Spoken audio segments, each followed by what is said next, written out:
Hello from Folsom, California. My name is Mark Fawcett, founder of Fawcett Group and Strategic Branding Advisor. Our mission is to help entrepreneurs evolve their business to be more successful and benefit the communities in which those businesses exist. We teach a strategic branding process that we call the Evolutionary Branding Process. The Evolutionary Branding Process educates while helping you to build brand equity, leverage market share, and maximize profits by generating top-line revenue. During this video, we're going to provide you with an overview of the Evolutionary Branding Process. Then we will give you 5 tasks that you can start working on right away to help build your branding process. Let's think of your business as an apple tree. Like an apple tree, it needs a good system. It starts with a competitive positioning strategy. You begin to do some research on your marketplace. You start to identify who your competitors are, what your landscape look like.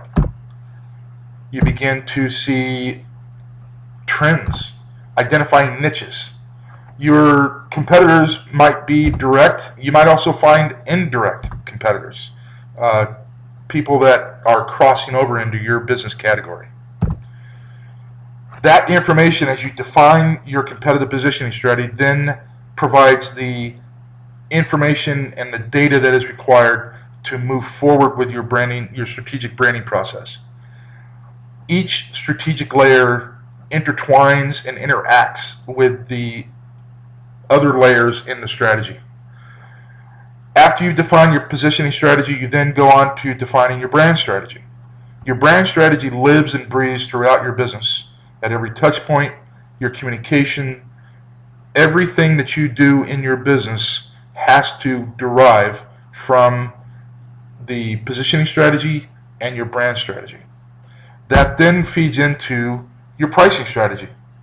It's really critically important that you know your market. You know what you're doing in your market with your competitors and what the wants and needs are of your prospective preferred clients and your market segments, so that you can provide that consistent pricing that sends the message of value for what you deliver.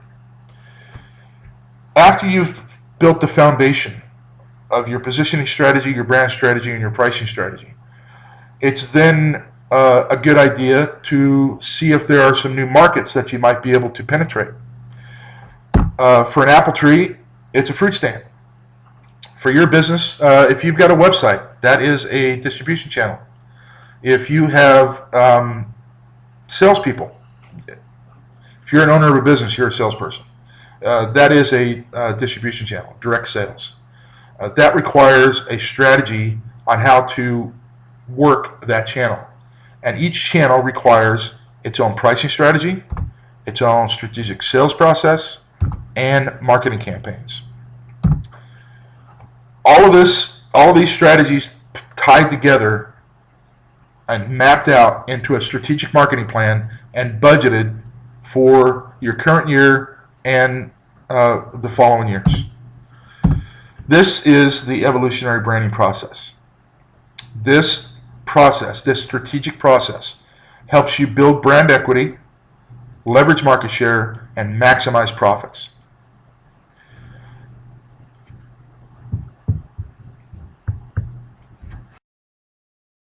Five things that you can do right now to start understanding your global market and getting the information necessary to start building your brand and strengthening your messages. So you're going to chart out a 360-degree view of your global marketplace with your listing of your competitors, both direct and indirect, and then define what your geo market is. Who is within your geo market, and what's the potential customer size. Then you're going to move on to phase 2 of your global view, which is next to each competitor, list their products and their services and the pricing for each. And then as you chart this out, based off the information that you already, the knowledge that you already have from working your marketplace, you're going to start to see trends. So note those trends down. You'll see some similarities. You'll start to identify some things that are going to start to pop out at you on this as you start to chart this out. And in stage 3 and number 3, if you're a B2B, if you work primarily with B2B, business to business, you're going to want to profile that market. So what is their annual revenue? What's their number of employees? What's their years in business? This is your target market. Who is your preferred market types? What are your preferred client types? If you deal with consumers, you're going to want some demographic information, like what's the age range? What are their annual incomes? And for both, you're going to want to define decision makers and influencers.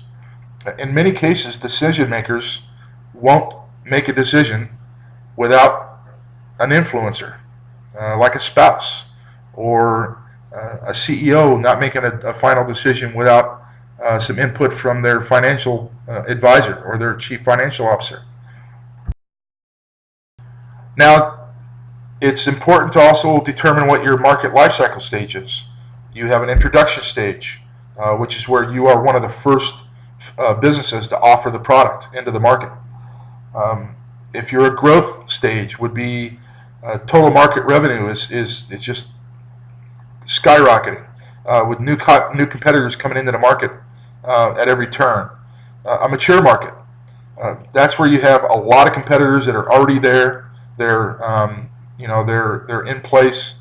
They all offer similar products, and they've got sales, very slow sales growth. That may be similar to a town that's got 8 pizza places or 15 different tire shops. That's typically a very mature market.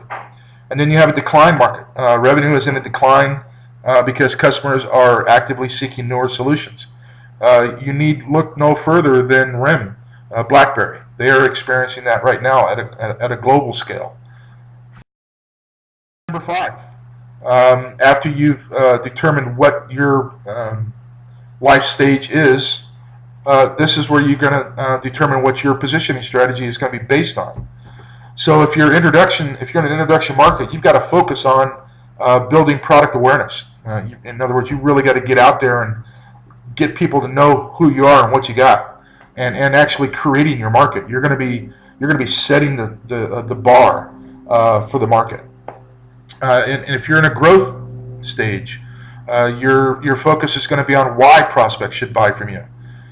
This is going to be really important to have the research from your competitive positioning strategy to be able to put an emphasis on what the product benefits are that are important to your market. In a mature market, focus on why your product is better. Your pricing strategy is going to play a big role, and based on how much of a niche you have or how well you differentiate your business, you may or may not need to be very competitive, but your pricing strategy will have a big role in this mature market. And it's critically important that you know how low you can go and still be profitable. In a declining market, ongoing surveys of your target market is so important. It will help you to create niches and innovate. At all stages of market growth, it's really important that you stay in touch. This is going to allow you to build brand equity and maximize your profits. It might even allow you to raise prices because you'll be able to better differentiate yourself from everybody else. And then another big thing on a declining market is by staying in touch with your market, you're going to see some opportunities for acquisition as competitors decide not to compete. 5 stages that you can get started on right away. You're welcome to give us a call. We'd be happy to give you a hand with any of this information. And we wish you a prosperous 2012. Thank you for listening.